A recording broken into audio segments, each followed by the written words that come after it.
জামাত ইসলাম কোন ইসলামিক দল না। জামাত ইসলাম ধর্মকে ব্যবহার করে রাজনীতি করে, যে কারণে আজকে অশিষ্ট আলেমরা বলে এটা ধর্ম ব্যবসায়ী।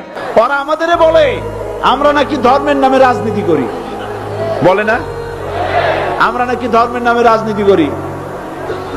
আমি বলি ধর্মের নামে আমরা রাজনীতি করি না, আমরা ধর্মীয় রাজনীতি করি। কথাটা বুঝে আসছে কিনা?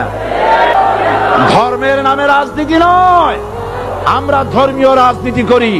আমরা এই কোরআনের রাজনীতি করি। এই কোরআন নিয়ে বাঁচতে চাই, এই কোরআন নিয়ে মরতে চাই। এই কোরআন থেকে আমাদেরকে বিচ্ছিন্ন করতে চায় কাফের, বেঈমান, মুশরিকেরা।